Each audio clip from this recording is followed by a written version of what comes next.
Hey everybody, hey, I am on a panel today with the Grieving Daddies girls. This was placed on my heart when my father passed away back in July, and I went to go see his gravesite in December. The ladies that sit with me are also Grieving Daddies girls. So we're going to tell you a little bit about our story. We're going to tell you who we are and who they are, or who they were to us. Again, I am Makita Moore. My daddy is Charles Gamble. He was amazing. However, it didn't start like that. So I am going to go down the line and let these ladies introduce themselves. And then we're going to get started. I'm going to start to my right. It's always the right. I'm sorry.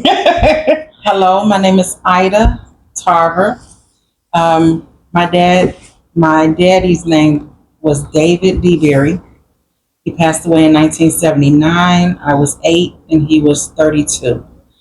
My bonus dad was Sherman Yarbrough. He passed away in 2018 and I was 49. And they both were everything to me.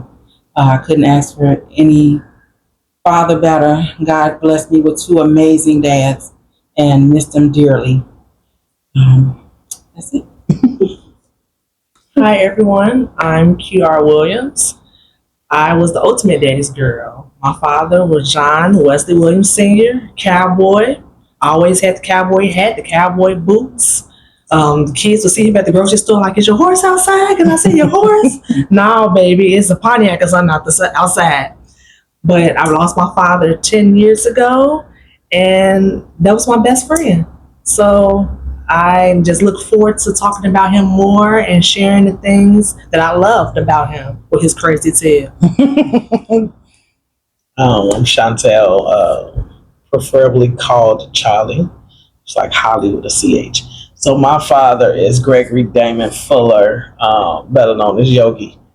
My homie, just real cool, real thorough. I think I was his son. I don't know.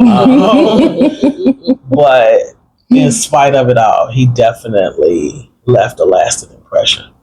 Wow. So. I am Lottie, Lottie Boss, and my father was Robert McLaurin. And this month will make 15 years that he's been gone. And he was the biggest Cubs fan. Like, I get ragged on all the time about how you're a Southside girl. You a Cubs fan. Well, I'm telling y'all, I am a Cubs fan because of my daddy. And I said what I said. Oh, okay. So again, guys, I really want you to take from this whatever you need, even if it's not so much as maybe like daddy's girls, right? We're talking about grief in itself. Yes, we are talking about daddies, but grief, right? There's a different grief with everything, and I'm learning that through this grief.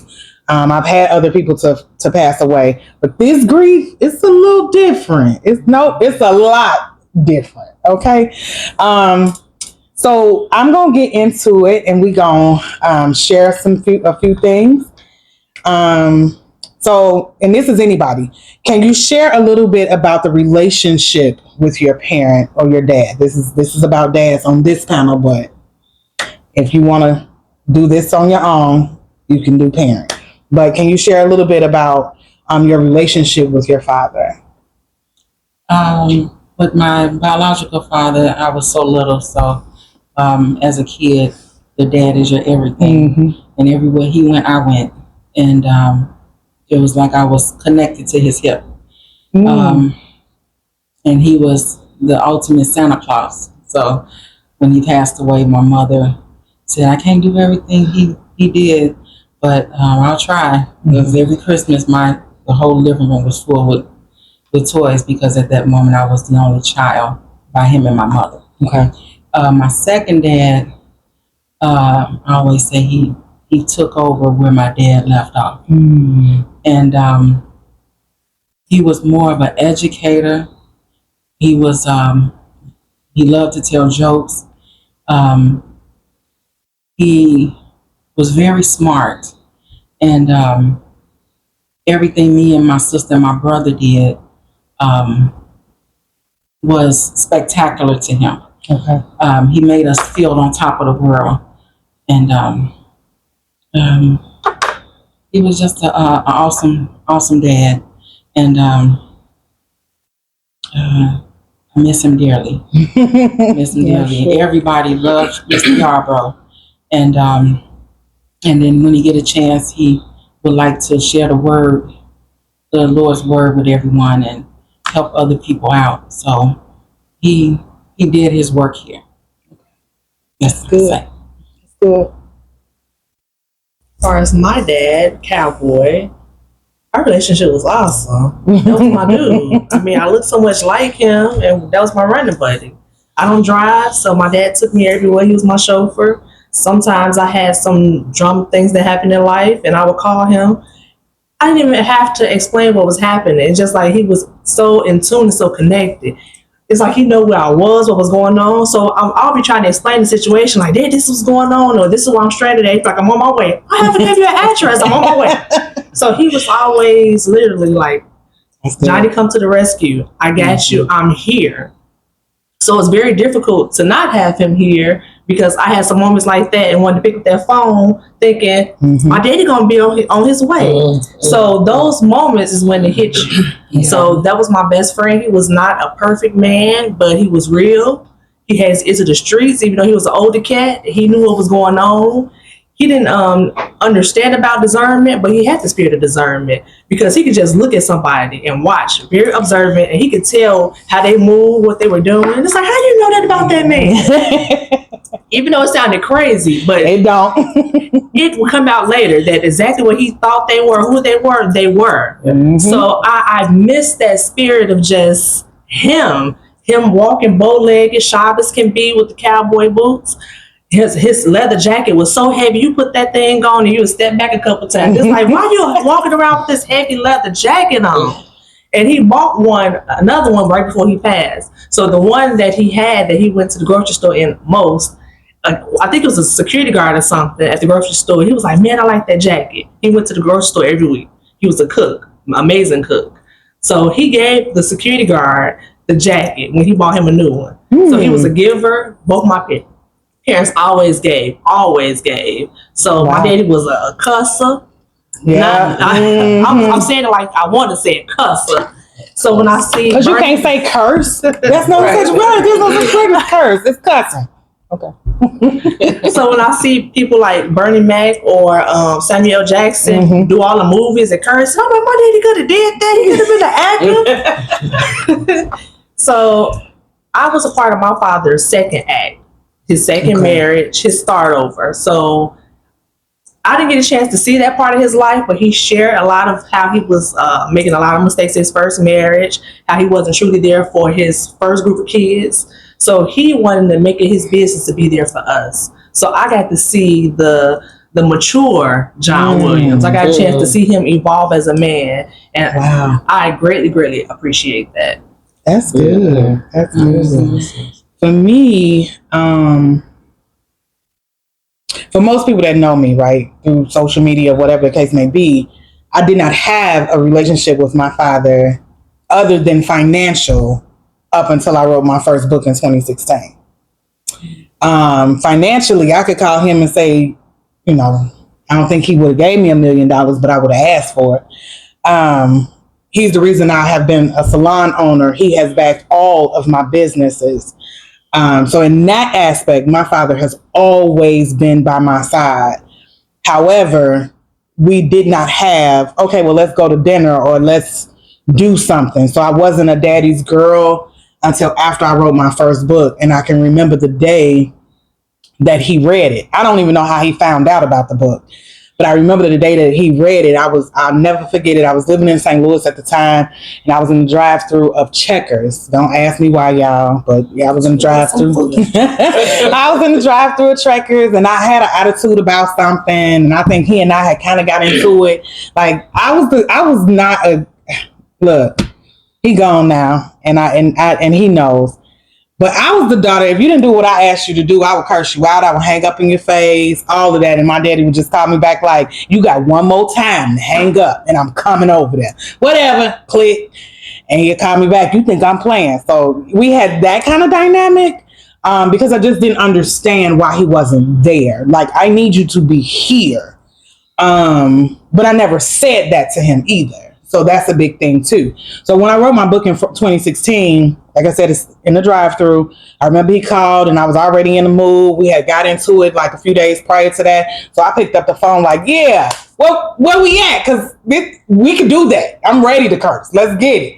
And his first words was, I read your book. And I was like, okay. And he was like, I'm proud of you. The tears just was like, oh my God. You ready to throw down.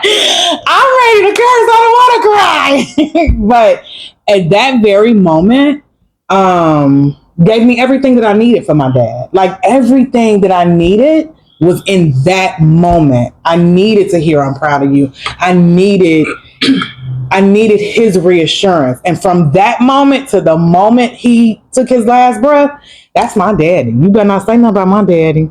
He was also a great man. Like, it took that conversation for him to tell me, well, your mother financially was fine. So I figured she'd take care of you. What you need me for? And I was like, it's not about money. It's about I needed you. And he was like, well, I didn't know.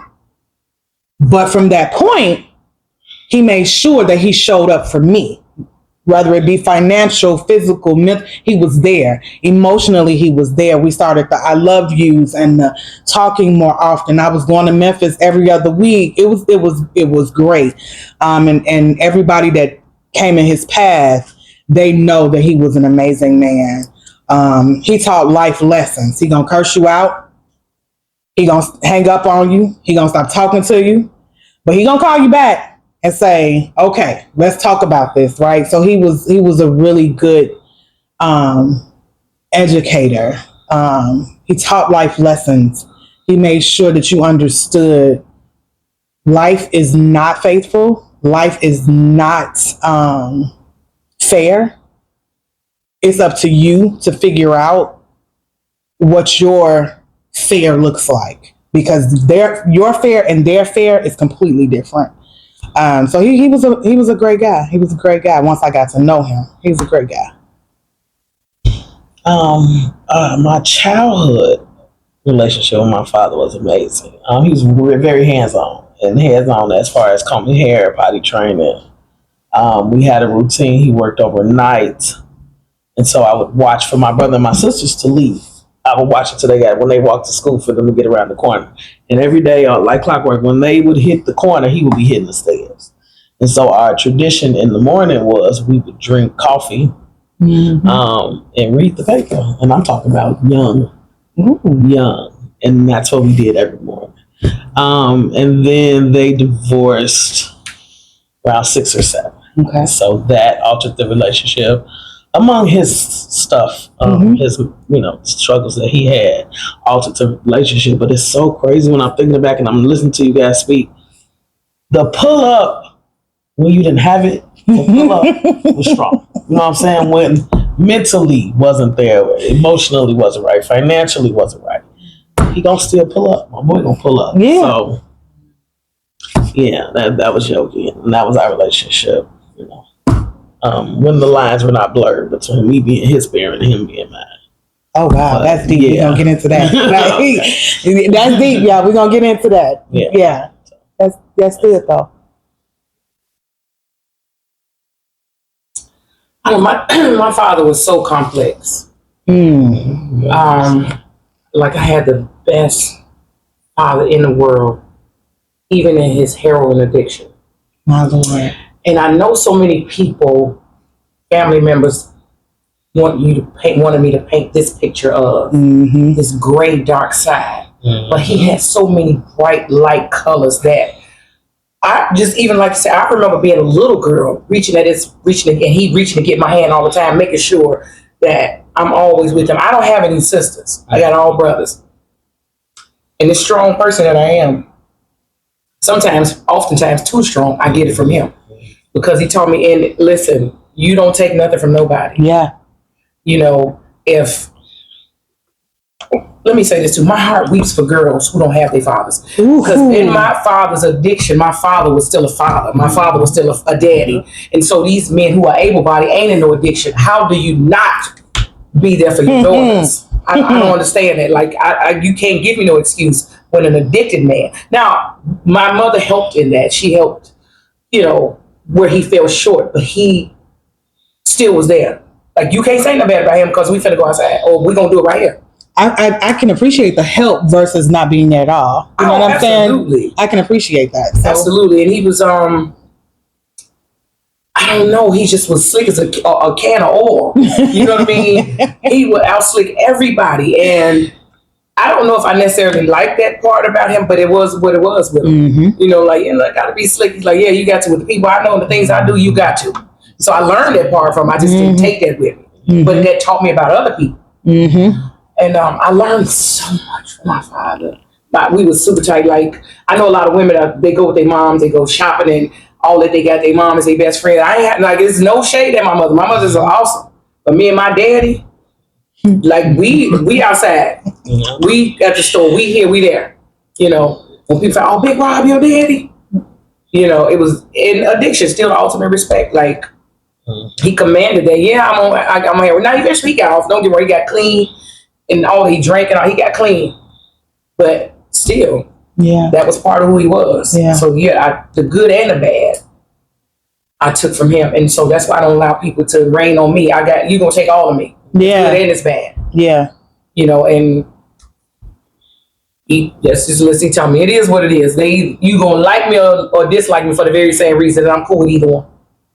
And that is so deep. That part right there is extremely deep, because I learned that part I learned from my mother, right? Because you're gonna do what you're gonna do, and that's just gonna be what it is, right? And I take that with me. I want to get into, because we described their personalities already, so that was that second one. But anytime we're talking about our parent or our dad or our mother or whoever, we often get into their personalities, right? And what that means to us. But I want to talk about, just a little bit deeper, navigating grief. And I know we're all at different stages, because again, you lost two fathers, and it's been 2018 since the last father, right? And you were 8 when you lost the first one. It's been 10 years for you. It's been going on 5, and you are at 15. I am at 6 months, almost 7 months now. And I can guarantee you one thing that's going to be said on this show today, and that is, we all still miss our fathers dearly. Yes. I'm talking about dearly. There's not a day that goes by that I don't think about picking up the phone, or even if it's not a pick up the phone, I often, and this is, again, I'll get into that one later, but I often think about, what would Charles do? Because I need to know what I'm supposed to be doing. Like, if something happens to my car, I'm thinking like, now who am I supposed to call? So what are we doing? I don't think I said this, but I am a child of 17 children. My father has 17 children. Only 3 of those children are in my father's life. His biological children. He does have some stepchildren or bonus children, not steps. Nobody stepped on nobody. So he does have some bonus children that I'm very, very, very, very close to. But biologically, there are only 3 of us out of the 17 that are in my father's life, and I am the only girl. Honestly, out of the 17, there are only 2 girls. And he hasn't seen my sister since she was 1, and she's now in her 50s. So it's very unfortunate, but my father was in the military. Things happen. And I don't know whose fault that is, and I'm not getting into that. I just know about Makita. That's right. So I don't have that story to tell. But how have you been coping with your loss? And I'm going to start on this side this time, and then we're going to go this way. But how have you been really coping with that loss? What does that look like? Well, initially when it happened, I'm going to just say this. God is still good, and God is amazing, because about 5 years prior to him dying, We got a call. He lived down south. He lived in Mississippi. Got a call and saying that he may not make it through the night. So my husband put me on the plane. Like I'm telling you, I went down there, ain't had nothing. I had to go to the store, buy underwear. I just jumped on the plane, and my brothers came right behind me. And but he was septic and everything, but he made it through. And my grandmother joked, she's like, "Yeah, God don't want him, the devil don't eat." So he got to stick around for a little while. So he lived about 5 more years. He ended up with prostate cancer, and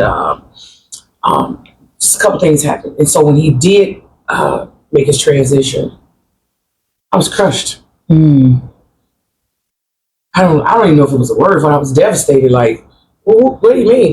We're gonna have to figure out a word. We're gonna make a word up and send it to dictionary or something, because I don't know the word either.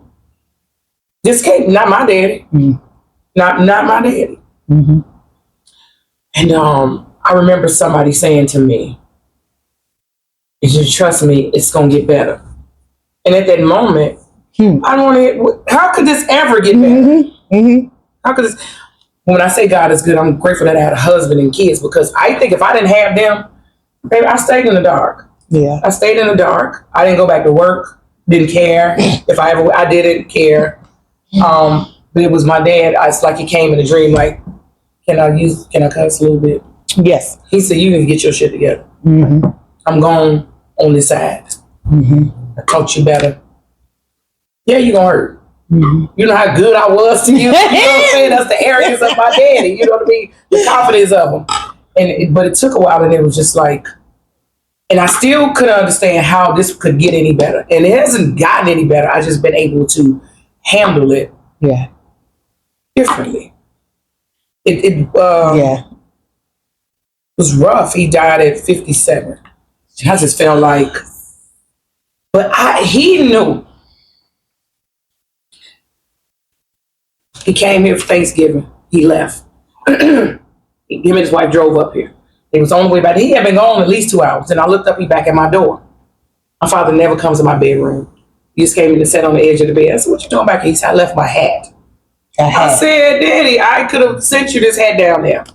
He just sat and talked about nothing. We just talked. And I knew that he knew. Now I know he knew this probably was going to be his last time to see him, because like 2-3 months later, he was gone. My God. I didn't get it all together then, but then that God started reminding you, I gave you little gifts. Yeah. A little bit more time. Yep. Of course, we are never going to think it's enough time. If you say, "Lord, if you can give him back to me just for one more dance," because he always said, "Dance with my father, just one more dance." It'll never be one more dance. It will never be one more dance, because you'll never get enough. They don't prepare you to live without them. They don't. However, you trust and you allow God to massage your heart, it starts to get a little bit more bearable. I don't think I ever thought I would be in a space today to where like I'm holding back my tears and trying to be tough with it or whatever, but it still hurts. It hurts. Yeah. And remember, I was saying to you, like, why does it hurt so much this time? And I figured out why. My father, when he was buried, I never went back to his graveside. I always said I was going to go back down south. I never went until we went down to Louisiana, drove to Louisiana, and I stopped. And I sat at his grave and I cried like it was the day it happened, because, and that was really, I think, probably the start of my healing. Yeah. And I learned that grief is love that has nowhere to go. That's so unfair. Okay, Daddy, I heard you. Don't worry about it. I ain't gonna say it again. And so what does it look like for me? Every day is different. It is. I agree. Sometimes my husband gets an unfair shake because my dad was so good that, like, I'd be like, I don't, you know what I mean? I could do that. I don't, you know what I'm saying? Like my husband's being a man doing what men do. And I'm like, well, my daddy taught me how to, you know what I'm saying? So, and I've been married for 25 years and I still, have to like back up. Like, Daddy, you probably ruined me a little bit because I'm too independent, but that's what it looked like for me. Yeah, I get that. Charlie, what does it look like for you? True humanness and embracing what that looks like, right? Wow. So, like she said, independent and strong and all that. I got that from both sides. But that death let me be okay with not being strong and independent. I was just like, it is what it is. I had to make every decision from removing from care, all of that. My stepmom, who I love that man from the time I was 7 until he died in 20. And so she did the funeral part, which I was gracious that I didn't have to do that. But everything leading up to, because he gave me medical power of attorney. Oh, child. And she didn't know. So, And I want that. yeah, so she didn't know. The wife who had been with him since 85 didn't know. And so when it came, it was COVID, which was another crazy time. And I hope I'm not jumping the gun on No, you're not. And I had to have a conversation with her through the window. Because it was COVID. And she's elderly, so, you know.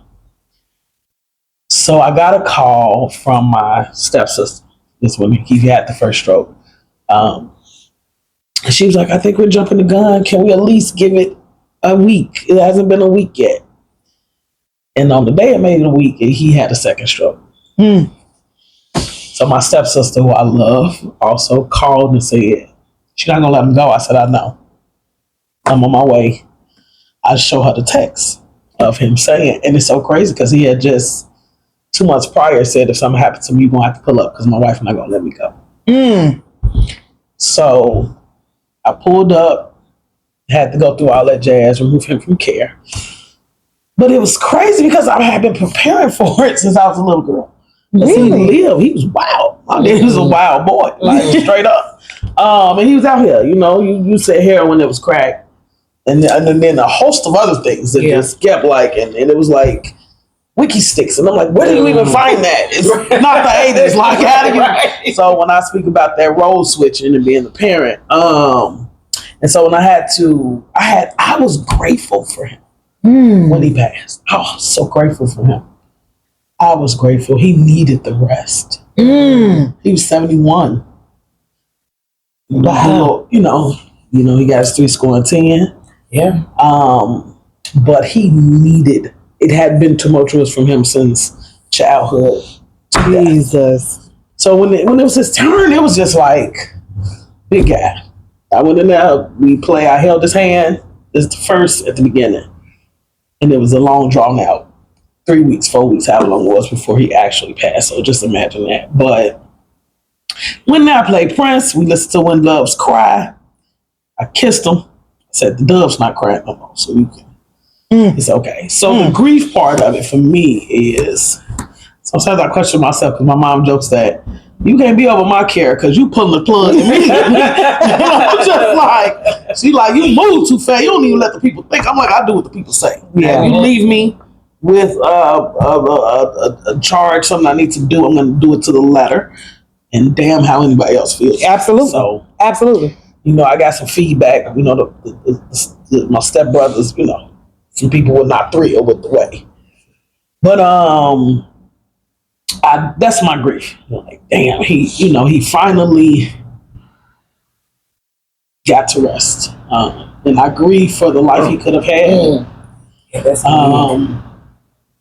I grieve because I'm not the only kid that's, we don't know, question mark. Right. Many. We got 4. 1, 2, me, Brother John. So we got 4 that we know of. But we don't know he's on the service too.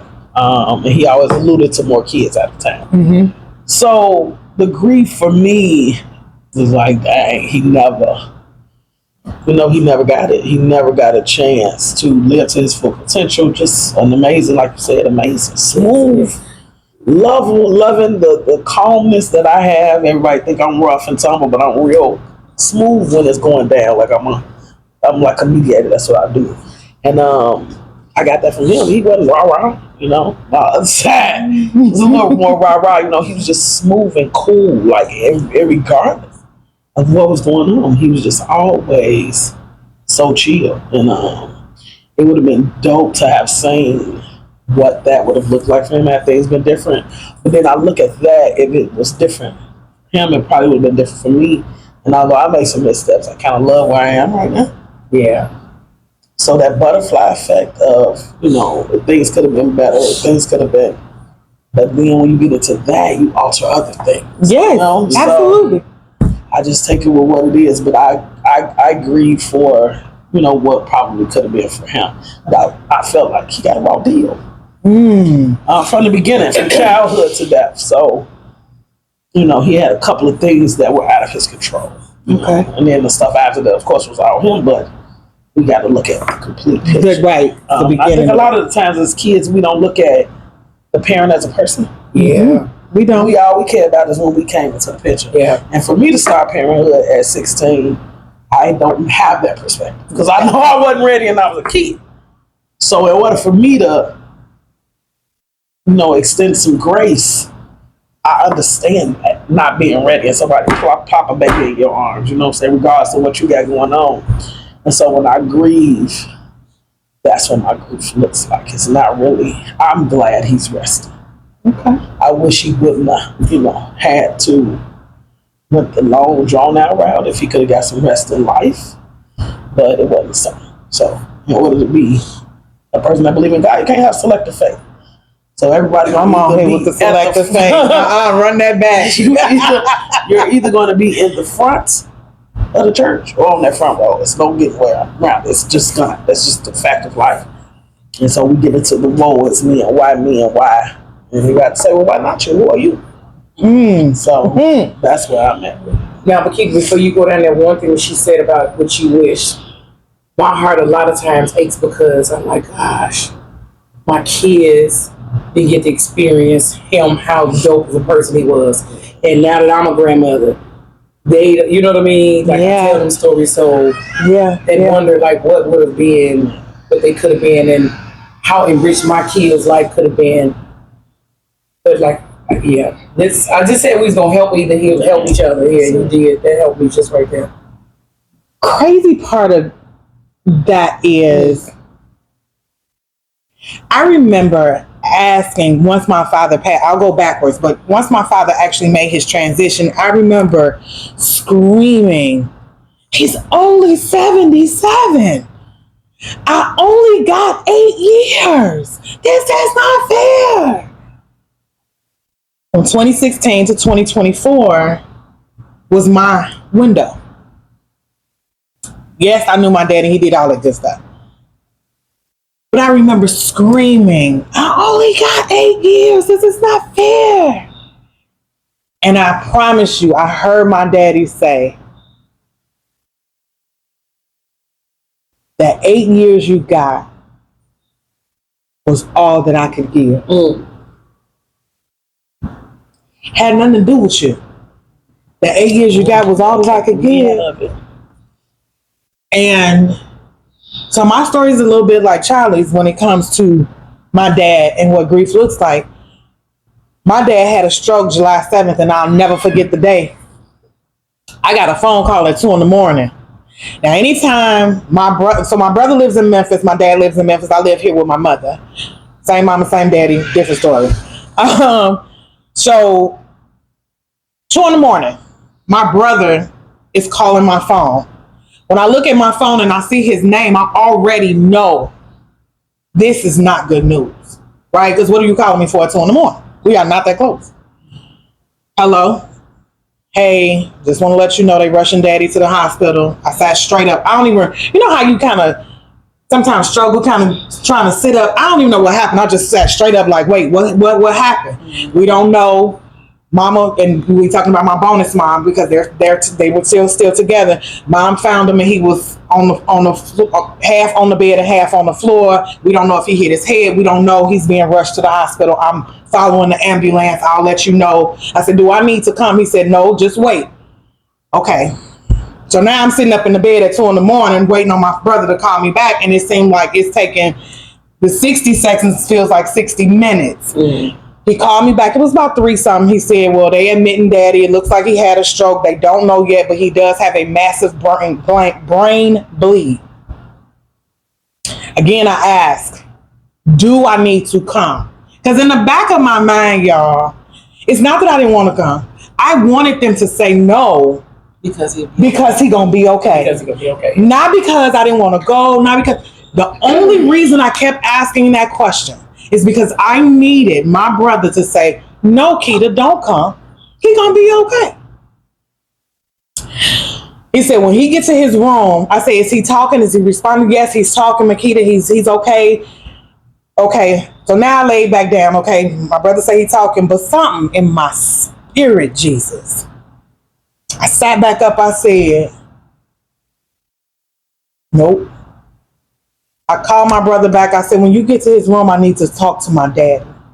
I need to hear my father's voice. And Corey was like, calm down. Okay. As soon as I get to his room, this all goes with grief because see, the beginning of this is how you got to the grief, right? So this is what grief had to start with me and with all of us. He got to my father's room. He put my father on the phone. My father was talking to me. I said, Daddy, do I need to come? And he said, no, baby girl, you ain't got to come. And I said, Daddy, are you sure? His words were slurring. I said, Daddy, are you sure?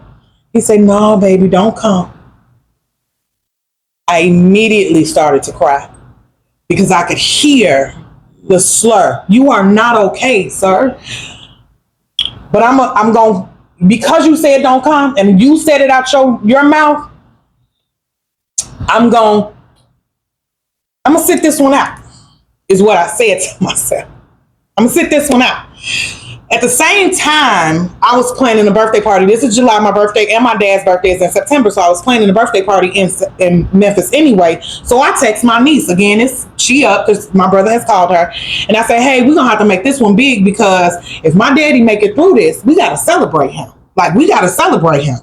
So she called me when she woke up the next morning about 7 o'clock. She said, TT, why are you not on the road? And I said, well, Daddy said, he said, don't come. She said, TT, Granddaddy is 77 years old with a brain bleed. If you don't get in the car, I'm coming to Chicago and pulling you by your hair to all the way to Memphis. You don't want me to do that. Okay. I didn't get on the road till 11 o'clock. My mother has a brand new car, so I called my mother like, let's switch cars, gotta. I get to the hospital. 8 hours. I drove 8 hours. And everybody was so worried, like, Nikita, can you make this trip? Like, are you okay? Don't worry about that. I'm going to get there. I get to the hospital and my father does not have any tubes, but I can tell you that was not my daddy. When I get to the hospital, the nurses happened to be kind of arguing with him. He was trying to do something and they were saying, don't do it. He was in restraints because he was trying to pull the IVs out and all of that. And so my brother says to the nurses, he says, oh, the boss is here now. Daddy, the boss here. So I'm telling you now, you got any problems with him? Tell her, because she the only one that can get him to do what he needs to do. So I was like, Daddy, what are you doing? So the nurses was like, Charles, do you know who that is? And he said, yeah, that's my daughter. And they said, well, what's her name? And he said, that's Makita. The only person in the world that can say my name right, but that's neither here nor there. That's Makita. So my brother started talking. He said, so they say, Charles, who is that? And then that's my son. That's Corey. And I held his hand. I said, come on, Daddy, pull through this. Come on, man. We got more stuff to do. We got a birthday party to plan. Come on, Daddy. And he was like, I'm okay. And then his leg started to twitch. And I'm like, what's that? And they said, oh, his left side is paralyzed. That's an involuntary twitch. I had to pull myself together. And I said, okay. So throughout the night, every hour on the hour, because I stayed with my daddy for 7 straight days. I didn't even take my luggage out the car. I spent the night at my father's side every single night for 7 straight days before I had to come back home to Chicago because I had to go back to work. That very next day, I told the doctors, which is a guilt that I've never admitted to, but I told the doctors, I said, I need you to take him for an MRI because I need to know why this brain bleed is, one, not stopping, or is it getting worse? Because now he's not following commands that he was following when I got here. And they was like, oh, don't worry. No. I want an MRI done on my father now. They called the doctor. The doctor agreed. Because he was doing so much movement, they had to sedate him just a little bit. In that sedation, my father passed away, but he wasn't gone. He was still in his shell. He was still here. But my father could no longer talk. He could no longer do regular movements with his hands. He could no longer do anything. He never came back from the sedation. 3 days later, the doctor came in, which I'm learning now is not even a doctor. It's a nurse practitioner. No disrespect to any of you all, but that was not the doctor. And she said, we're going to have to put a trach in because he's breathing, but he's aspirating because he's not swallowing. That's. I said, okay, what are we doing? I just started to scream. Do not trach my daddy. You've already sedated him and he didn't come back. What's going to happen with this trach? They took us in the room. Doctors, nurses, hospitals. That room is not fun for us. That room is scary for us. And then y'all come in there and put boxes of tissue down like, I'm going to put this here just in case. No, don't do that. Don't do that. And I get it, but don't do that. So they pull us in this room. No, we're not going to trach him. We're just going to give him a tube. And he needs a feeding tube because he's getting no nutrition. I just started to scream and stomp and cry and scream out, my daddy, not my daddy. Move forward. I had to come back home. And that was the worst 8-hour trip of my life. I think I cried the whole trip. I stayed home 7 days because I got to go to work. Stayed home for 7 days. And my uncle called me and he said, niece, you need to come back. Fast forward, I get there. I get back to the hospital because they have now put my father on hospice. We all know what that means. Mm-hmm. They've taken the tubes out. He's on no feeding tube, no breathing tube, no medication. All he getting is medication to make him comfortable. Yeah. I get back. And because I serve a good God, God allowed me to say, because I didn't want to, Daddy, if you're ready to go, go, because I'm going to be okay. That was the 21st of July. 22nd of July. He was already in his hospice room that looked like a hospice room. Like y'all should have kept him downstairs because this looked like a hospice room. I'm no longer happy in this room. Like this is a sad room. My bonus mom's birthday is July 23rd. So I have dropped my bonus mom off at the hospital and she said, Makita, I'll stay with him tonight. I said, okay, you sure? She said, yeah, you go home and get some sleep. You've been on the road, blah, blah, blah. Okay. I go to the house. I drop her off. I whisper in my daddy's ear. I say, hey, don't you die tomorrow. That's her birthday. Don't mess up her birthday like that. Don't mess up her birthday like that. Don't die tomorrow. I got to his house, left the hospital, got to my daddy's house, which is 10 minutes away. And again, don't take this the graphic way, but I pulled my shirt off my head, took my pants off, and my bonus mom was calling me. She was like, Makita, he gone, come back. In that very moment, I not only had to be strong, but my baby girl was there, my oldest daughter was there, and I had to tell them their grandfather is gone.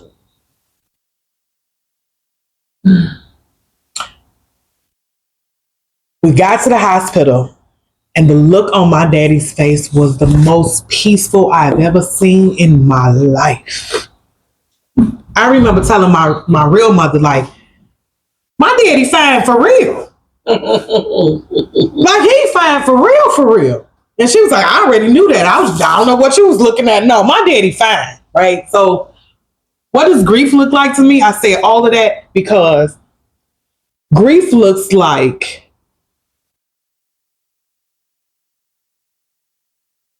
don't know.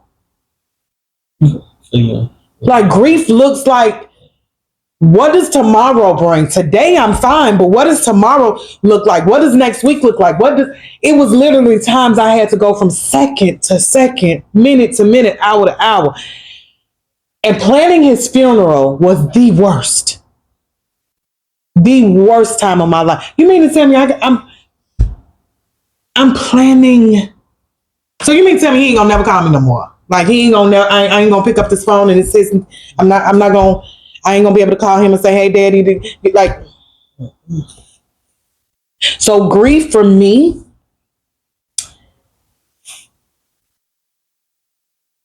day to day, hour by hour. Question mark. Period. Because I don't know. This was July, y'all. This is July.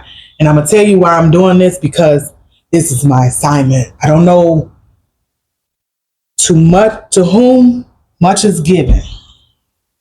Much is required. But sometimes I want to tell God, baby, I don't know. I don't know about this strength that you think I got.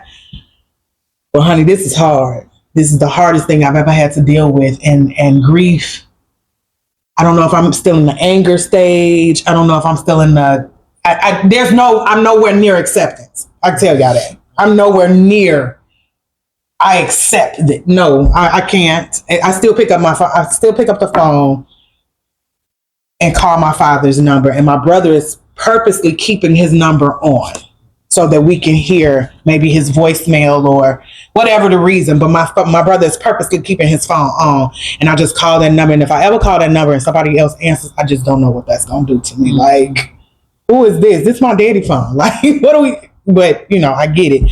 So grief for me, I just don't know. Question mark.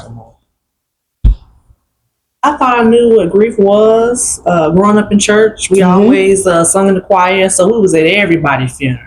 We didn't even have to know the people we went to the funeral. Even when we sung the night, we went around and viewed the body or spoke to the family. So I think my whole life I was bracing for the thought of my parents being gone.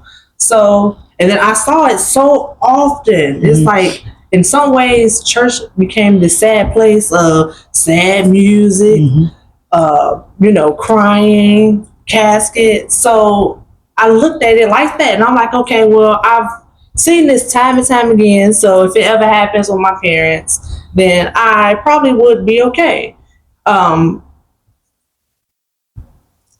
Having a miscarriage, I cried every day for a year. I thought that was grief. I thought it couldn't get no worse than that. When my mom's mama did pass away, it was family drama at the funeral home. I had to go up there and be the family boss that I am, and took charge and became, the organizer and everything as far as her homegoing service. So I'm like, okay, it can't get no worse than this. So this is what grief is. With my trial first marriage, it went to pieces. And I couldn't barely move, even though it seemed like I was functioning. I wasn't fully functioning, and I was on the verge of a nervous breakdown. I'm like, okay, life can't even get no worse than this. Then I saw a news story of the family with the duck boat, and she lost her whole family. And I got off that couch. I'm like, if she can give this interview and she lost all her family in one moment, surely I can get off the couch and stop worrying about somebody that ain't worried about me. Right. So I'm like, okay, so it can't get no worse than this, and it can't get no worse than that. So if anything else happened, I will be okay. But getting that call regarding my daddy, it was next level, even though I was bracing for it my whole life. And it's like, it just felt like a movie because the way it all occurred. That summer he was in the hospital, and they said, your father is 72, but he has the heart of a man that's 92. Can't do surgery, can't do anything. He's too weak. So we want to send him home. We're going to give some medicine. We're going to do follow-ups, and let's see what comes about after that. that was God already bracing me for what was to come, but I was trying to reason and bargain with myself. And I'm like, it's coming. He'll be, going soon. And I'm like, no, he probably live another 2 years. Like, I was trying to give myself a window of how long or how much more time I would have with my dad. So, in recent years, I stopped celebrating most holidays, but then I still was celebrating Christmas. And my dad, one of his favorite songs is James Brown. Santa Claus comes straight to the ghetto. James Brown passed away, I think, the eve of the morning of Christmas, and that, I don't know, it had like an effect on my father. Music lover, music fanatic, that's where I get it from. So it was only a few days before Christmas. I had just saw him a couple of days prior to, and I got a phone call, and it just was, my siblings were in communication with me that day, just talking about my father in general, not knowing that would be the day that it occurred.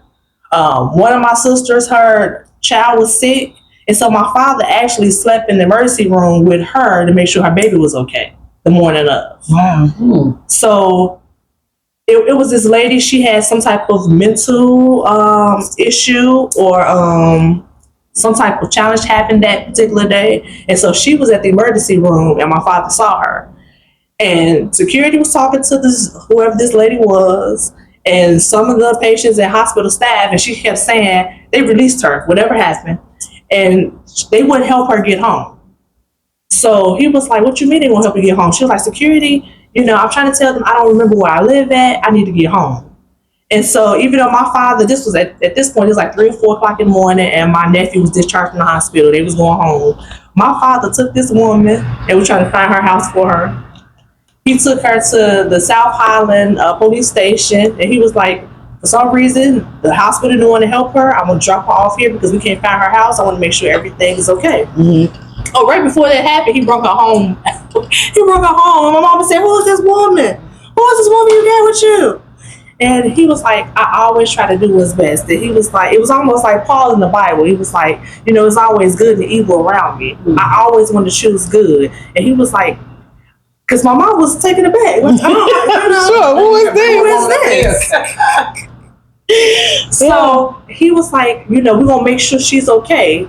So she can spend the night here, even though it was almost daybreak or whatever at that point. But we're going to make sure she get home. And so my mom was like, well, who are you? Can you, call someone from your family? So my mom said that she was on the phone and she didn't hear anybody. And so she asked the lady, what's your name? And she said, Dolores.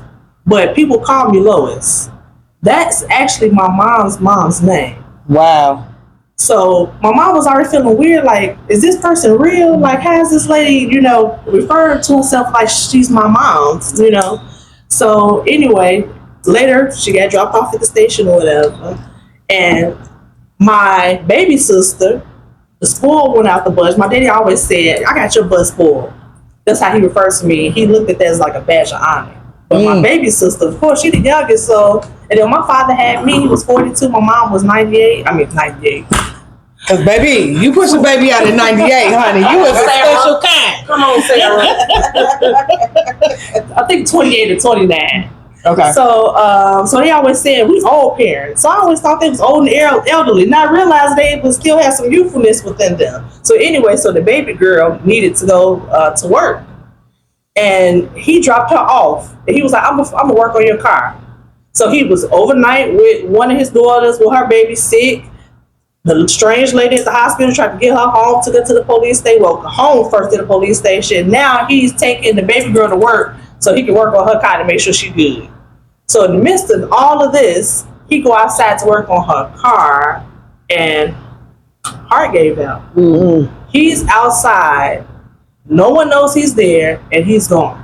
Oh my God. I thought it was a neighbor at first when I was hearing the story, but it was a stranger that just happened to come through the alley and saw my dad basically sitting there by her car.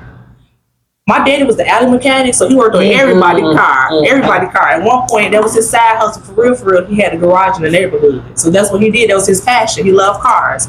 So he actually died loving something, doing something that he loved. Yeah. And so when the ambulance took him and one of his daughters got in the ambulance with him, and my mom called me and she said, I think their dad somehow is going to be okay because when they tried to revive him, I heard his breath come out his body. So he's going to be okay. I knew he was gone. I knew he was gone. I knew that was his last breath, and I think God gave that to her to give her that connection with him and that form of peace. I've always had a form of peace, but it felt like a part of me left me that day, and it will never return. There's nothing I could do or say to get that part of me back. So that's what grief looks like to me. When it came to the funeral, I was in charge of everything. My siblings and I, we got along well. We got everything in order. And everybody was bracing on me to lose my mind because they knew how much I valued and respected my father. So even at the funeral, people was looking at me as like they was bracing, like, she gonna cry? Is something gonna happen? So they was holding back their emotions because they was like, if she lose it, I'ma lose it. But I was so cool. Even when I got to the hospital and everything, when they had already announced time of death and everything, I shed a couple tears and I patted real quick so nobody got a chance to see me cry. So they're like, how is she so calm? How is she so strong when this happened? And literally, her daddy said everything. A part of me was missing, but I still had that peace because it's like I've had all of these years. He had the 72 years, and I already had that feeling that something would happen based on the hospital visit.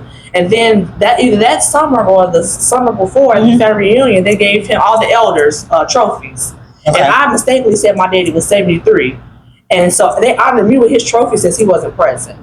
So I took the 3 and made it a 2 on my own. And God told me then he would not live to see another year. So I even when we seem like we get blindsided, he give us little pieces to hold us and let us know something is to come. So looking back in hindsight, I had those moments to help me brace for that moment of grief. I did. I like that. Well, I don't like it, but I like that. Like an analogy. What does grief look like for you, Ida? 2 different ways. Because as an 8-year-old, grief is different when you're 49. So as an 8-year-old, it's scary. It's funny because both of my dads had a similarity. They both were family men. They love family. They love helping other people. They love their children. Both of my dads are the same similarities. They both love their children. They both were family men. And they both passed away the same way. My biological daddy would ask in his prayer every day, Lord, when you take me, please take me in my sleep. I don't want to feel no pain. My biological dad was in the Army. By the time when he married my mom, he was out of the Army. And he had cirrhosis of the pancreas. And that with drinking a little bit. When he came home from the service, my grandmother had passed, who he was close with, so that took a toll on him. And then to be in this Vietnam War. And then on top of that, he had Agent Orange. And he told me, we were at home and my mother was at work. He was off that day because he did construction. And he said, he was laying on the couch and I was playing in his hair.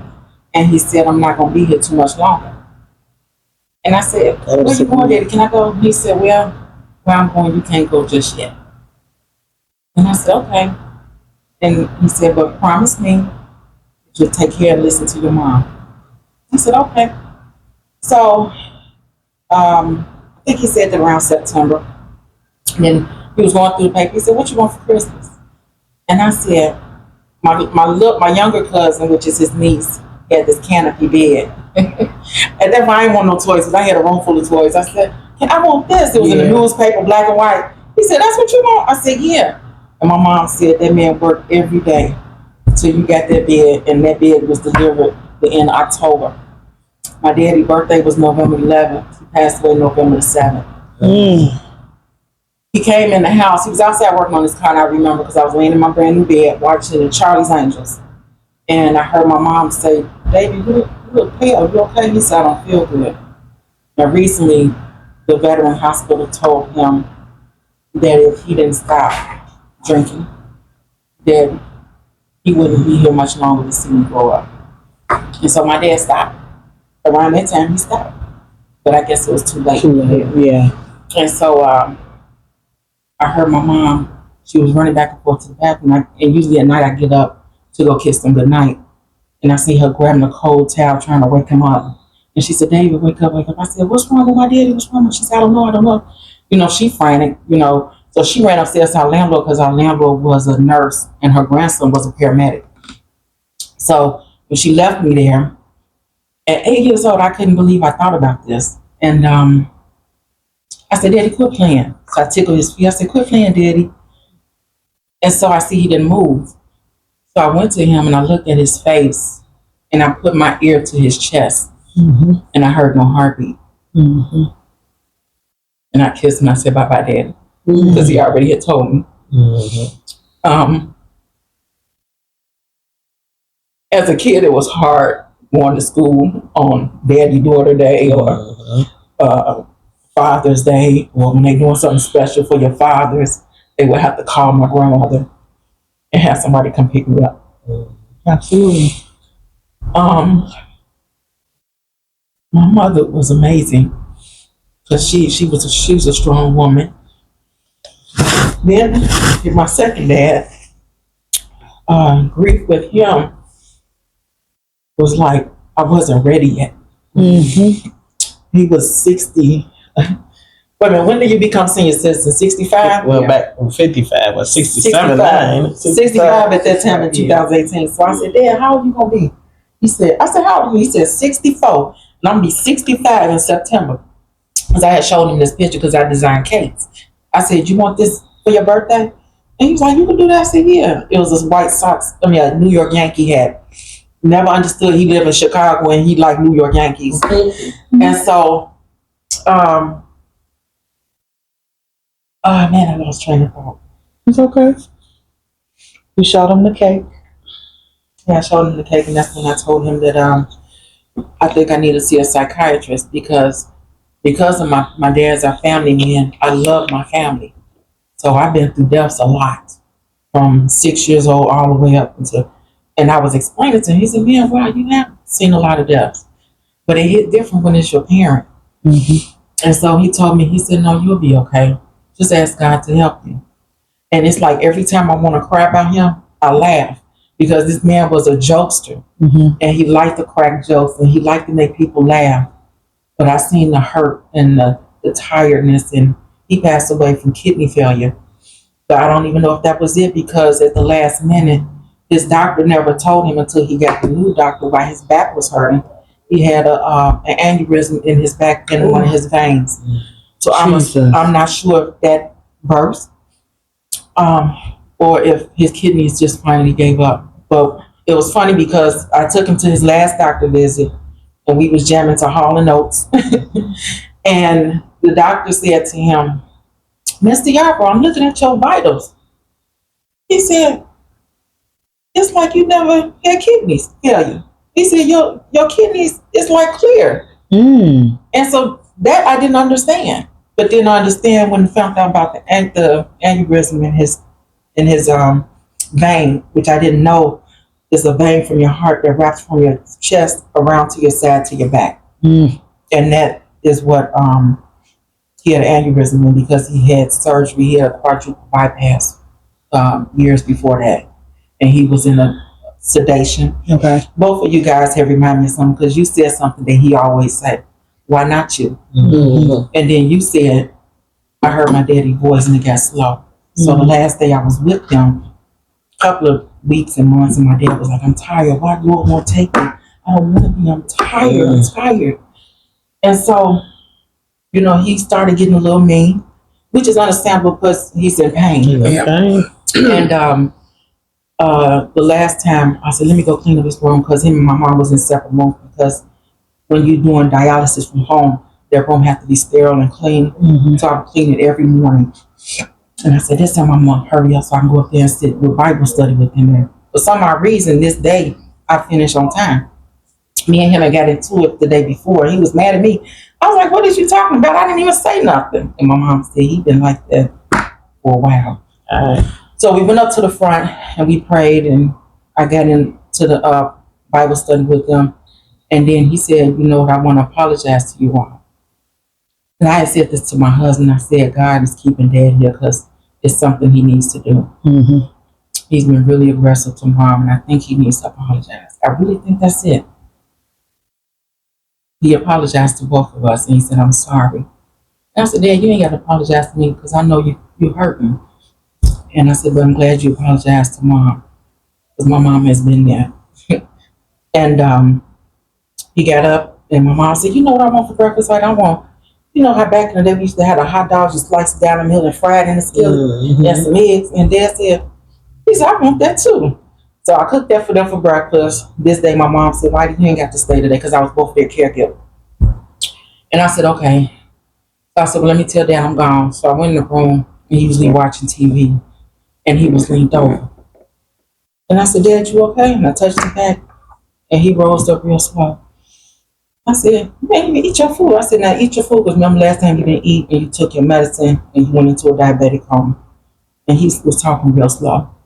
And I beat myself up that I didn't pay attention to the signs. His voice was slurring and he was talking really slow. And I thought it was because of the pain medicine that he probably took. Because my mom, she had stopped him for driving for a minute because he would drive on the wrong side and he couldn't get it. And then I started driving with him without my mom knowing, and he would be so happy because they had just got a new car. And he went and got his medicine, so I thought he might have took the medicine. Mm-hmm. And so when I got ready to leave out, I said, "Come on, Dad, eat your food." He said, I'm gonna eat it." And I said, "I love you, Dad." "I love you too, babe." And that's how he was talking really slow and low. And so I went up to the front and said, "Mom, you better watch Dad because I think he might have took his medicine." She said, "Okay." Next day, I usually be at their house at 9 o'clock. And my mom called me at 7:30. And I said, "Mom, I'm about to get up in a minute." She said, "No, your dad's not breathing." And I jumped up out the bed, and my husband said, "What's wrong?" It was the day he was off work. I said, "Mom said Dad's not breathing." But recently he wasn't breathing before, and I had to do CPR until the ambulance got there. And they got him, and they would let my mom get in the ambulance. It was a whole bunch of them. And so we followed him to the hospital. By the time they got to the hospital, he was awake and he was saying his chest was hurting. And the ambulance, the paramedic came and said, "If you having chest pains because we had to pound on you because you cold blue 3 times." And Jesus. so the next day when she said that, by the time I got to the end of my block, she said, "Baby, Ida, he's gone." I said, "Okay, what hospital did they take him to, Mom?" She said, "No, babe, he's gone." And I sat there for a minute. My husband said, "You want to drive? You want me to drive?" I said, "No." Because my husband, at that time, he hadn't experienced death in his family. Okay. He just experienced it 2 years ago with his grandma. And he wants me to take my time. Don't rush. Just be okay. No, when it comes to my family, I'm rushing. Mm-hmm. And so I drove there, but I drove in a good way, but got there quick enough because she stayed up the street from me. And so I seen the ambulance is gone, so I thought he was gone. Because nowadays, when the ambulance come, they leave them there, and the funeral people come and get them. Mm-hmm. And when my mom was frantic, and she was like, I got to find this paper. I can't find it. I said, "Mama, calm down. I'll help you." And so one of the ladies were there, and the police officer was there. And she said, "Miss Yarbrough, the funeral home will be here in a minute." And so when I went in the room, I was like, I said, "Dad," and I just broke down. I fell on my knees. I said, "Dad, please wake up, please." And I started screaming. My mom told my husband, "Ruthie, please get Ida, get her." And at that moment, I didn't want him to go because I experienced this. I didn't want my younger brother and my sister to experience it. My brother just became a husband. He had children. My dad, he needed my dad for. And my sister, she needed her daddy. Mm-hmm. And this is my mom had to bury another husband, so I don't know how she's feeling. Jesus. So she's very strong because she doesn't show it in front of us. And she told me that she had cried. But that's what grief looks like to me. As a child, scary. But as an adult, nervous because I still have one parent left, and I am not ready to experience that. Yeah. And if I experience that, I don't know where I would be.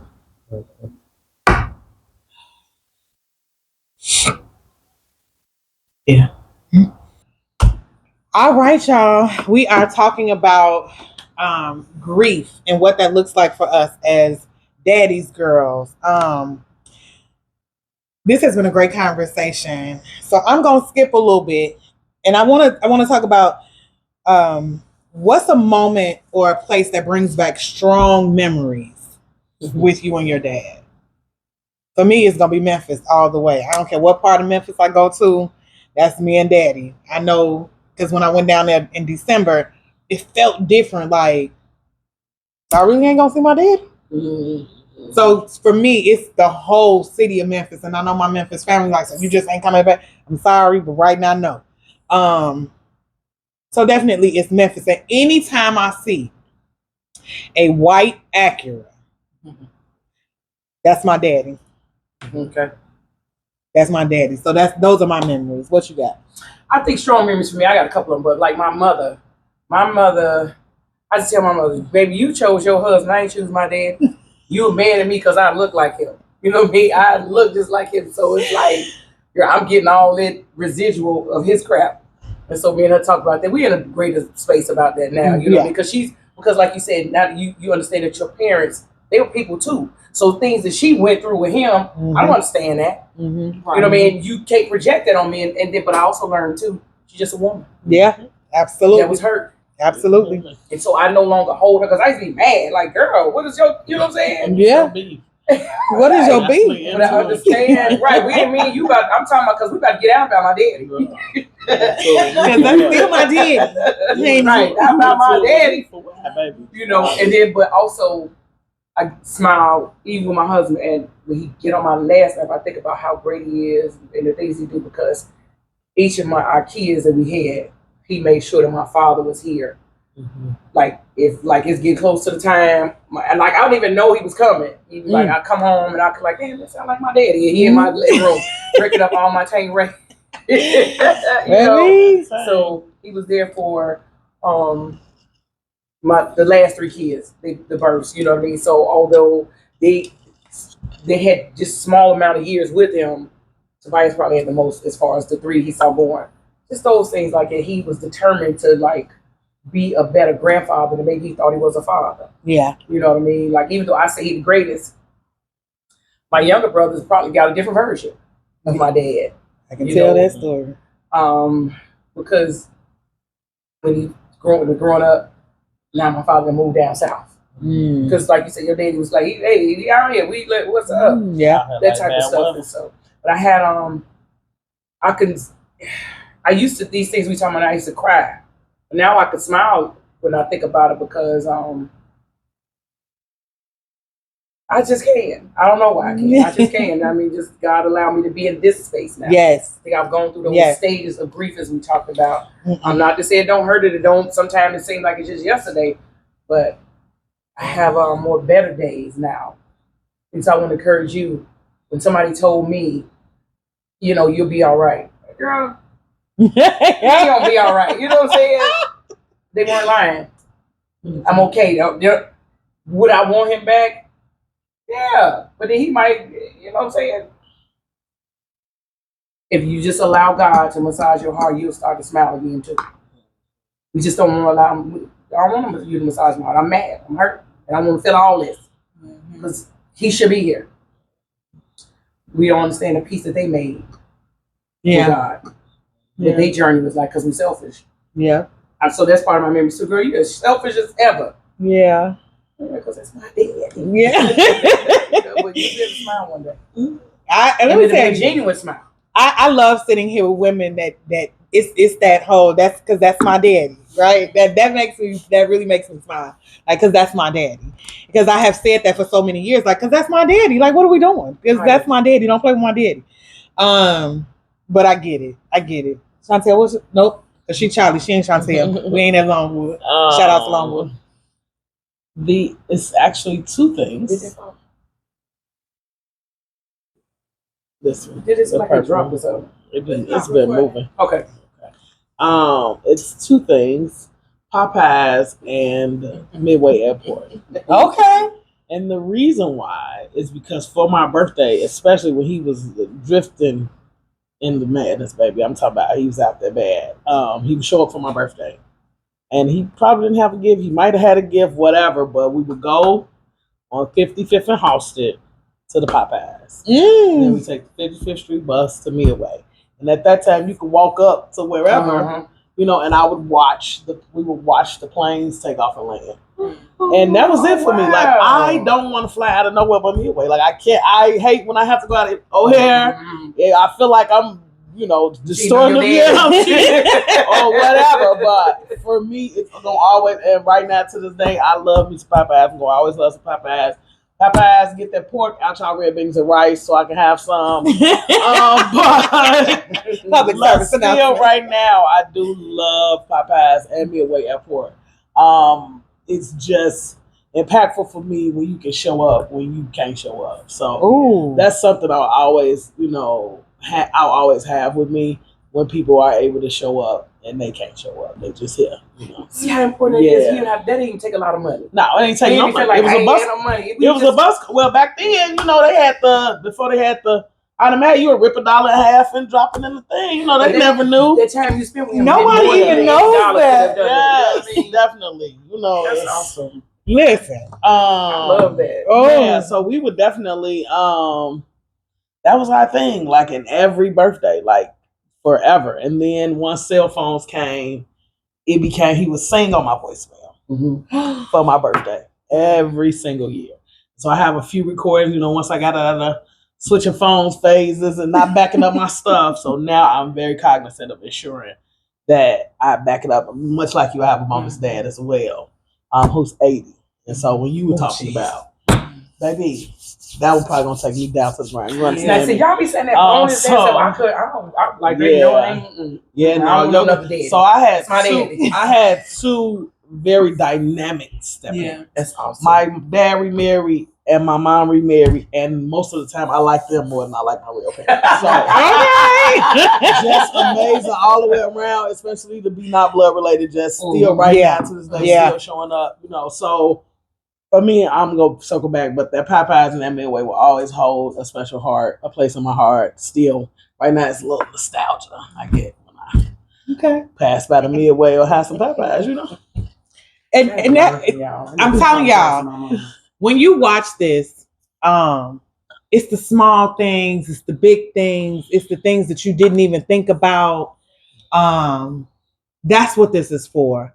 I need you to know that you are not alone. You are not alone as a daddy's girl, a mama's girl. Yes, this is about the daddy's girls today, but I'm telling you, you are not alone. There is a village out there for you. You just got to get out there and seek your village. This is a series. So the ladies you see with me today, you might not see with me the next time. However, I'm sure they'll come back. Victory is mine. I guarantee you I've experienced every topic you got. So. But we ain't even got to the bread and butter. I need y'all to know that this right here is something that I found out that I was doing at my daddy's gravesite. This wasn't my plan. This was not my plan, but I do a lot of things that are not my plan. I do listen to God very, very closely because I know walking out of alignment with God will have you out of alignment with your whole life. And I experienced that already, so I'm cool on that. So going back, tell me about a moment or place. I'm going to them. See, time. I like them. I like them. Tell me about a moment or time, or a moment or place that brings back strong memories for you. Considering the place, it would be Swaparama. Come on, Swaparama. That was my daddy place to shop. Yeah. He got all the deals there, and then it's near his gravesite. I don't visit the grave. I've never been, not because I have a weird feeling about it, but my parents always said, don't put all that money in the ground, and I'm just a shell. If I'm out there, don't come out here. Don't make yourself connected to this place. Okay. So I don't go. But anytime I'm over that way, it's like, that's my daddy's spot for our shopping. And then I just feel, I don't know, it's just this feeling that I get that I'm near him because I know that he's buried over there. So it's just, I don't know, this comforting feeling always comes over me when I'm in that area. or if I'm at the grocery store and I see a strawberry shortcake, because my dad always wanted to make sure everybody in the house good. So if it's his birthday, he's like, well, your mama don't like this or that. So if you're gonna give me a cake for my birthday, give me a strawberry shortcake, because he wanted to be able to share it with his wife. That's his good thing. So share it with his wife. So like everyone else here thinking about it, like if I could have that moment or that dance again, would I? Sure. But my dad took care of all his siblings and his mom, and for him to be able to die, even though it was a weird, day, he was at peace. He wasn't suffering. So if he was still here, he would not be the man that I know. I would not want to see him deteriorate like that.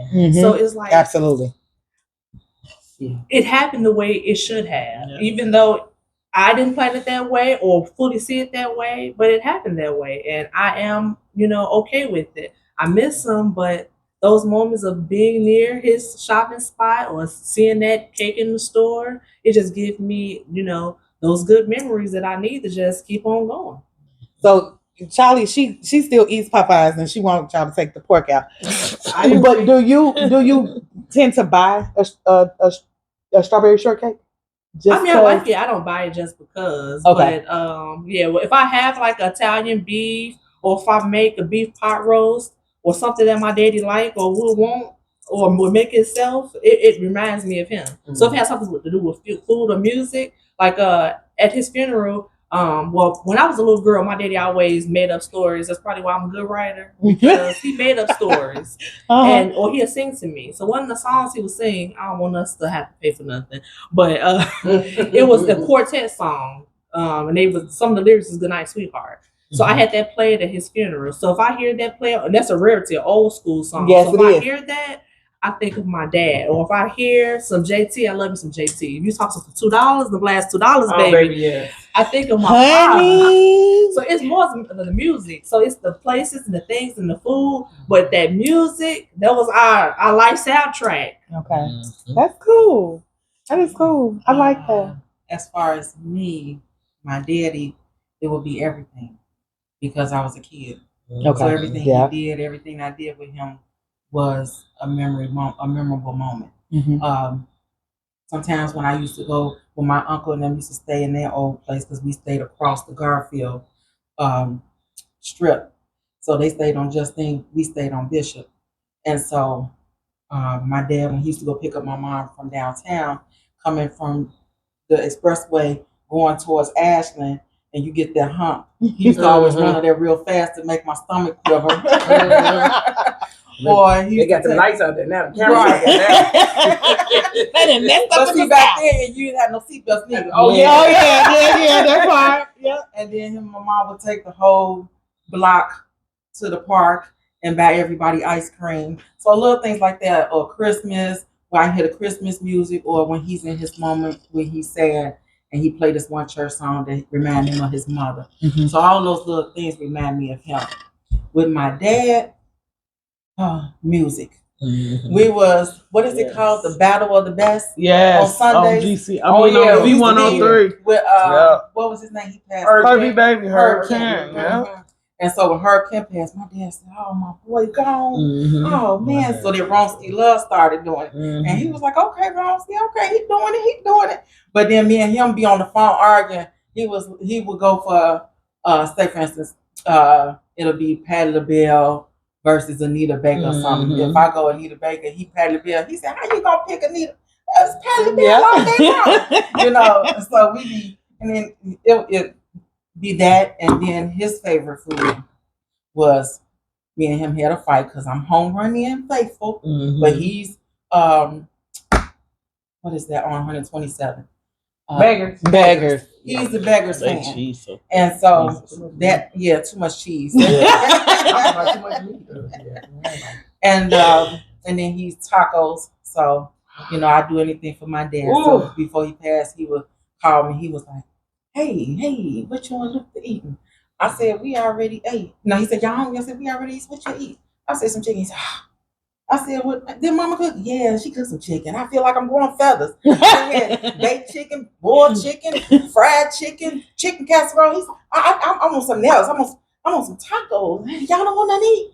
I said, "No, Dad, you want something? Order and I go get it." "Oh, really? You sure you don't want that?" I said, Dad, just order and I'll go get it. Mhm. So I would get out my bed to go get him something to eat. And Yeah. I do the same thing for my mom. She'll call, Ida, you out and about? You in the streets? I said, what you want, Mom? Give me some Popeyes. Every time, Popeyes, Popeyes, Popeyes, baby, it's so Popeyes. It's so But good. with my dad, it would be our bond was music, listening to old school music, Yes. getting him into our music. When I was coming up, he asked me, you know, Luke and them. I said, well, you don't need to know nothing about that. He was watching them Luke videos and he like, what is this? What is going on here? But yeah, we shared different genres of music. He taught me how to be very versatile. Don't just listen to your own culture. Listen to all Yeah. cultures. Be very the versatile. Is it? I'm saying it right? The versatile. The versatile. Yeah, Versatile, and but the just step out your comfort zone. He said people get stuck in their own environment and don't step out. So that is what I have. His knowledge and the fun things and the laughters and all the old 80s and 70s movies, because we would have movie nights. And as a kid, on Thursdays, my mother got paid, and Fridays he got paid. So on Thursday night, she'll let all of us, but my brother is his child by his first marriage. So he would spend the night with us. So everybody will pick what they want to eat. Okay. Whether you want Chinese food, she want chicken, she want barbecue, and she want something else. Everybody get it, and then everybody get a little bit of each. Okay. That was on the days. That was on the days my dad worked. In fact, his was on Thursdays because we sat down while we eat, watching Cosby Show in Different World. Come on, Cosby Show in Different World. And then on Fridays, my mama, her paycheck, she would let one person each week pick out what we want to eat. Okay. So that's what we did. So nice. Those was memorable moments. Yeah. I got one more. Cooking. Cooking. Mm-hmm. My daddy, when I would go to Memphis, he'd come on, cook for me. He was a meat eater. And then he would stand over me like, why you cooking? Why you cutting the bell peppers like that? Why you cutting the onions like that? Sir, if you don't go sit down, have a seat. And then I just want to know, but I want you to sit down. That's what I want. So we would argue about that. But looking back, I absolutely miss it. Absolutely, and I find myself in the kitchen. When I am in the kitchen, I cut it wrong on purpose just to hear his voice say, "Now you know you ain't supposed to cut that bell pepper like that." And to me, there's no wrong way to for real cut it. But my daddy was a stickler. You got to cut it this way, and then you go this way. And I was just like, "Dad, go sit down, because it's gonna be good either way it go." Okay, or you could just not eat it. And he like, if you cooking in my house, I'm eating. So I do remember those times. So listen, because we got to get out of here, y'all. Is there, I want to talk about legacy, right? Because we've talked about music. We've talked about the things that, that they're known for. Are you doing something, even if it's just for yourself, to keep his legacy alive? Again, even if it's just for you. Are you doing something to keep his legacy alive? We're going to start on this side this time. Even if it's something in the home that you do just on times that you miss him, is there something that you could do or don't do? Well, recently I started a business called Grandma's Memories, bake cakes and stuff. And I wanted to get into, before I did that, I started selling meals. And when I took him to the dialysis, he didn't know I was selling meals to the staff at Gen Care. And so when he found out I was making salads was his thing. And he was excited about this. So I was going to create some type of salad line that will remind me of him. With my daddy, I wanted to do something. Well, both of them were big on helping others. And so I wanted to do something with my daddy, I want to do something for veterans. I don't know what yet. That's all. I'm a veteran. Okay. And for both, maybe something with people that deal with substance abuse. That's good. That's good. So, yeah. That's good. It's been a thought in my mind. It's just I have not been able to figure out how to do it. My heart is really big with the veterans, but I don't know what I can do or what to do. Y'all connect, and I promise you, connecting with other, even if it's just getting the thoughts out of your head and letting somebody else say, hey, okay, we could do this with that thought, right? I find when you among people that want to do better, want to serve, right? And all of us have a servant heart at this table. All of us have a servant heart. So when you find like-minded people, get with them and just kind of talk about it, right? And do what is best for the business. So I think that would be having a servant heart and dealing with veterans, dealing with people, salads. All that's a servant. That's really what that is. So just go with that. Even if you're serving the veterans, just go with that. So that's good. Do you have anything that you do or? Well, I speak about my dad in some form every day. I know folks get tired of me. That sounds like me. That's their problem, not My daddy yours. said that. My daddy was like that. Mhm. My daddy would have did it like this. So that's constant. It's just such a part of me. So that's how I keep his name and his memory alive. Years ago, I read something that said, after you're gone, your family and your legacy somehow diminishes or completely is almost obsolete within 3 generations. So people forget you over time. I don't want my father to be forgotten. Man, So not at all. if I can make it my business to keep his name and his memory and his personality alive, and energy never dies. So I know in some, alternate universe, whether you say heaven or not, he's here, he's present in some form. And I feel like heaven knows what's going on down here on earth. So we have that connection. So just the thought of him is how I keep his name and legacy alive. But the thing that I do want to do eventually, because he was the one who was training horses before I was born, so I didn't get a chance to see him in his element. But I want to be able to basically give kids scholarships to be able to learn how to ride horses at one point. And when my god sister was living, her and I were saying the same thing. She loved horses. I love horses, even though I have no experience with them. It's just the thought of it. Okay. So if I get some points, I may own a few. So if I can somehow, some way connect my god sister name, my father's name, and her name with something with horses, I would love Okay. that. Okay. Teaching folks how to ride. We should talk. Okay. For me, because I never got a daddy daughter dance, because I never, sat on my dad's lap and, and was like, hey, this is my daddy type thing. Because by the time me and my dad connected, I was well in my 30s, I think. Somewhere along that line. We're just gonna keep that like that, okay? So for me, I keep my father's legacy going through my daughter and making sure she has father figures in her life. That's huge for me. And just so she can experience what that looks like to be loved on by a male, a real positive male figure. Because unfortunately she just don't have that in her biological father. So I keep positive people in her life to make sure that she knows. And then legacy wise, I'm building a foundation now in his honor that will honor fathers better. Because on Mother's Day, restaurants are packed, right? Father's Day, honey, you can go sit down at any restaurant with no reservation. They get a hat and a dinner from, the wife or the mom or whatever the case may be.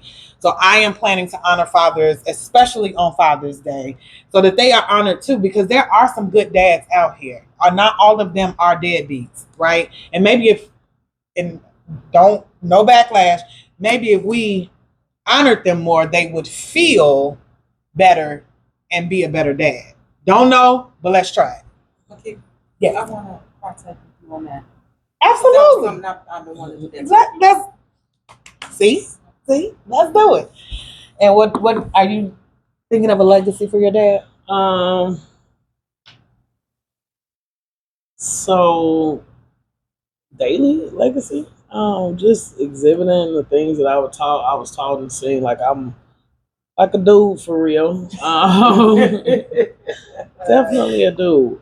Just the things he taught, like drywall and carpentry, and I'm good with changing tires and all of that stuff. The stuff that he instilled. There is one thing though. He just sent the couple of months before he passed. He said in my birthday salute that he hoped to one day get me down the aisle before he passed. Daddy, you should have stayed here. For Um, so I am beginning to reflect inward because I'm not nice with the fellas, baby. I gets I gets down and dirty. So I am working on some inward stuff to go and settle down. Both my daddies they like, yeah, my stepfather still laughs like, okay, it's about time. Like, when are you old? Like, you're getting there. You gotta chime in. So one day I would like to get married. So I have been doing the inward work so I can, carry a picture down the aisle one day. Okay. Listen, I've known her for a long time, so for me to hear that, oh my. Okay, then. What are you doing? When she talked about the marriage, I had the privilege of having my dad walk me down the aisle, which was just absolutely amazing. In the way he took my husband's hand and shook it hard, like, don't play with my daughter. Like, we can come back to this church for a whole other reason now. Let's be clear. Let's be clear. But I don't. Mine is not really super deep. I just know that I live off of. My dad has kind of always taught me either not necessarily by words, but by actions. You don't change for nobody. And if you're gonna change, it's for growth in you. You to become a better person, and not to give up some of you so somebody else can be all of them. Mm-hmm. Mm-hmm. And also, the legacy is that it's so small, but it's large. My father, I would remember how to get places by landmarks. Mm-hmm. And my father said, you can't do that. You got to learn the streets because as time goes on, those landmarks won't be there. Yeah. And I didn't believe him until I saw stuff, and I'm like, he's right. So I started learning the streets. And I also noticed that my kids were like, oh, Mom, you got to turn right here by the McDonald's. And you got to do this, that, and third. And so, because he taught me direction, because I was directionally challenged. Now I remember or pay attention, so I teach this to my kids. We're going north, we're going east, south, you know what I mean, west. And you remember these streets as opposed to, these landmarks. And so, that might be small for other people. It's huge for me. It was huge for us because that was a big deal. And every time that I hear Teddy Pendergrass, it's so good loving somebody. Somebody loves you back. Nice. My kids know that, so that's a legacy. If they hear that song, they're gonna snap dance because that's our thing. That's granddad. It's a love song to people, but for us, like when doves cry. Yeah, so my kids gonna get up. They're not super deep, but all that is what it is. What he left with me, and I cherish it and I pass it on. It's crazy you said about landmarks versus learning the streets. On my way to Memphis, no matter where I was, my baby is, y'all know, Kay is the producer of all my stuff. So she's over in the corner and she's looking at me and I'm looking at her like, let me tell you something. My daddy would, hey Dad, I'm getting on the road. I'm headed there. 2-3 hours in. Are you at mile marker such and such and so? And I'm like, no, I'm at mile markers. You driving too fast. Slow down. Or no, you're not driving fast enough. You need to get it together. That type of thing. So I was like, oh my God, Dad, is that what you? And I promise you, no matter what mile marker it was, he knew exactly where I was.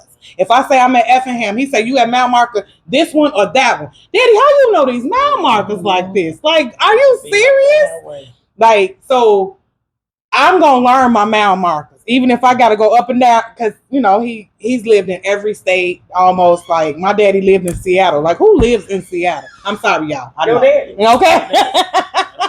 So yeah, that's what my dad used to get on me about, because I would go somewhere and I'd tell him, oh, we had fun. He said, well, where was it at? I said, I don't know. He said, well, what landmark did you see? What was around? Yeah, I don't know. They was driving, not me. Oh, no, you don't do that. You don't know where you at, baby. He said, you tell me where you You better look at these signs. I got to get little when it's time to go, so I gotta know where I'm at all times. Absolutely. We know. So to wrap this up, I got one last question for the ladies, and then we'll come back and I'll let you know what's next for this series. What stage of the 5, I'm sorry, do you think you are in this grief process? And if you don't know, that's cool, because baby, I ain't know what near that acceptance. I can tell you that much. But where do you think you are in the 5 stages? For those that don't know, because I know there are some people that don't know, the 5 stages are denial, anger, bargaining, depression, and acceptance. And you can be in more than one stage of the 5. So where do you think you are? Because I think I'm still at the, just being honest, I'm denial, anger, and depression phase. I'm not bargaining because I don't want him to come back, because I do understand why he left a little bit, right? It was his time. But I'm definitely not at acceptance. So I'm going to say a little bit of denial, anger, and depression. Anybody? Mine would be denial with the second one. Mm-hmm. Depression with both, and acceptance. And I say acceptance because I was raised where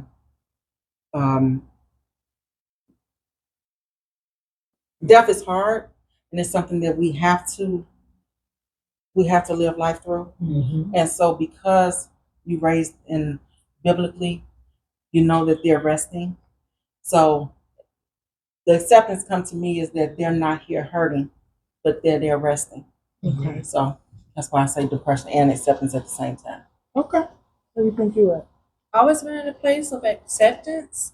I think the only time I feel like a moment of denial or shock is when like life happens, and he's not there to guide the family or to lay the law down or cuss everybody out. That part. And it's like, so that element is missing. It's like we got to deal with this situation, and it would be so much better if he was here. Get these so people those together. moments. Where you at? Acceptance for a very long time. Denial sometimes, like, I can't believe my boy ain't here. Like, Veterans Day definitely was one of the proudest vets. Vietnam. Uncle Sam, y'all owe my daddy a lot of money because y'all ruined him. But that war was something treacherous. Yeah. But he loved the freebies. He loved to wear his veterans hat. He was going to every restaurant, every shop, every store. Yes. Veterans Day, he's definitely in it. So that's during that time. And then just like when the song plays, I have a song that starts my day every day. I don't know, it pops in my head, and that starts my playlist. And it was the Gap Band on Friday, early in the morning. You gotta find him enough love, honey. And that was him. Mm-hmm. And so just music, period. Like the music is everywhere. And he was one of those ones, even the new stuff. He was a real big Tupac fan, like loved him some pop. Sometimes he thought he was 21. And but I would definitely say always acceptance, because I'm just grateful for him to be at rest, emotional and physical rest and mental rest. But sometimes I'm like, dang, my boy ain't here. Me and my mother developed a lot of kind words after he died. Like, so she had all these fond memories. I'm like, what was the man when I was asking you when he was alive? But so now, that little, those connections, and she'll, fill in some gaps on some things that I was not aware of. And my uncle, on his brothers that was closest to him, fill in some gaps. So there's always that look, dang, he missing this, or, or something like that. But for the most part, it's just acceptance. He just, he served his purpose, and he had to move on. Nothing wrong with that. People are people, so we are all layered. We go through different stages of life. So it's like people want to look at all of the good and all of the bad. We are complex. So you look at the duality of the person. Yes, you can. And the whole person, who were they? You don't have to be acting like they squeaky clean. You don't have to act like they have no morals or didn't do anything good. We're a mixture of both. Yep. Let that speak. And we definitely are. Because, baby, they want to let people know, Big G wasn't He the little G now because he up there with God, and I know that for a fact. And I done told him that, like, you know, you're not Big G up there, and he was like, I can hear him saying, I'm still Big G. No, you're not. But anyway, where you at with it, Lottie? What do you think you at? I'm at acceptance for a couple reasons. Okay. Number one, ain't shit I can do about it. I'm gonna put this in bold letters and put it on my mirror. Accept what is. Ain't shit I can do about it. And also acceptance because God has seen me through all of those other stages. Oh, that's good. That's a good one. That's good. He's seen me through all those other stages. Yes, yeah. And they never came in order. No. And sometimes they were all at one time. Yes. Mm-hmm. I agree. Because I borrowed depression. Just miss him. Yeah. I miss him a lot. Yeah. I do accept. Yeah. I don't think acceptance though means that we won't miss them.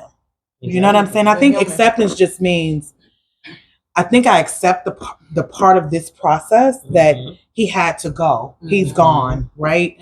But I never think the missing him part will stop because I know this panel of people, maybe he wasn't like, you know, you can hang him up on Disney, but anyway, even if he wasn't the Disney dad, right? He was still our daddy.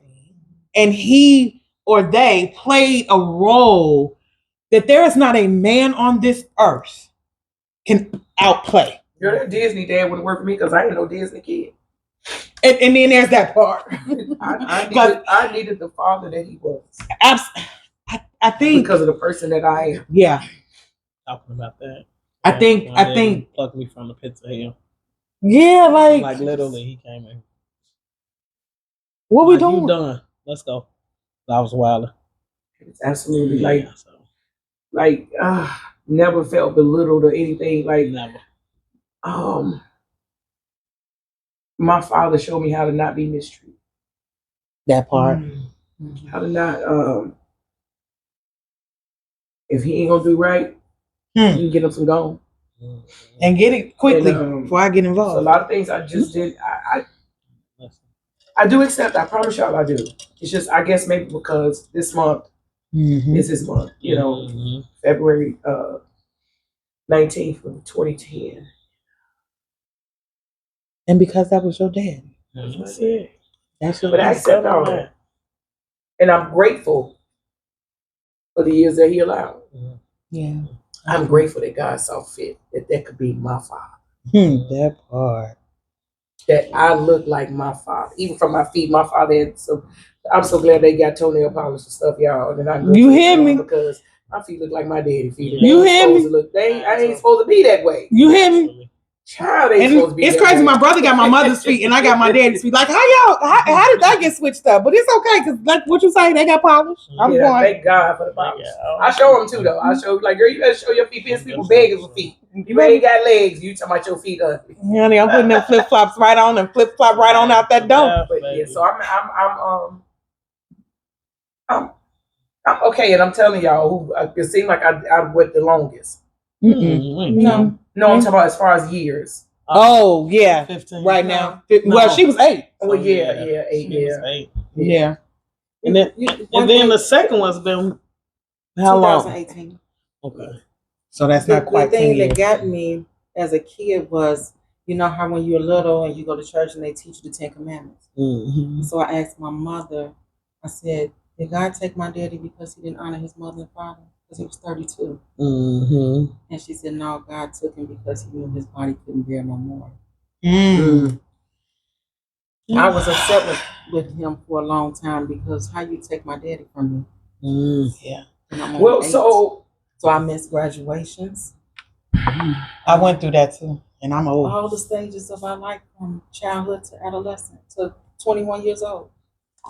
Well, my life flipped on me because I no longer had that. Why my daddy? I went into because my son was murdered. You know. Yeah. And so there's another form of life will take you a whole places. another form of and grief. so that makes you appreciate the time and lets you also know that When God say it is what it is. And and what it won't. we don't understand, and we ain't gotta like it. Nope. But you gotta let him do what he gonna do.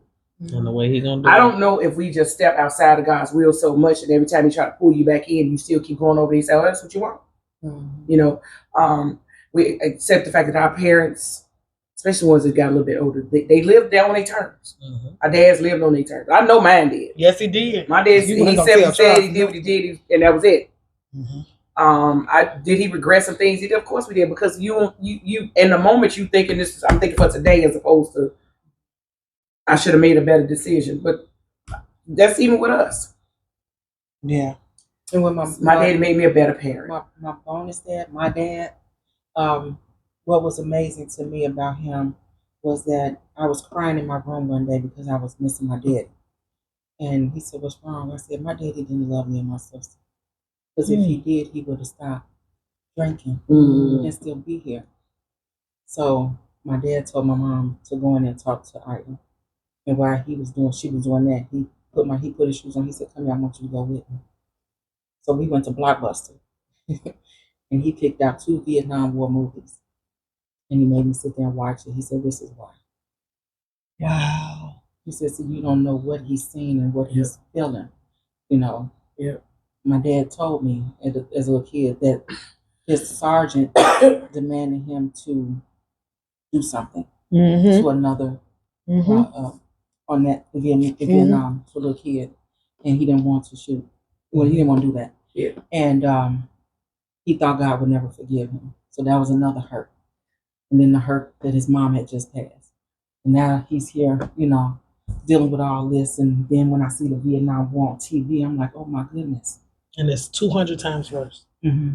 If they give us the best of what they got. It's Times crazy. worse. But I've the been best talking thing to my dad. I've never been through a father, which a friend of mine had a father that would actually react of what he been through. My dad didn't do that. He just, so sober and cried and drank, It's 3 of us. Because I remember telling my daddy, like, you done been through throat cancer, Vietnam War, all kinds of shootings because you was cheating. Like, dude, and this gonna take you out? Like, come on. And that, of course, that was early stages of what he was going through.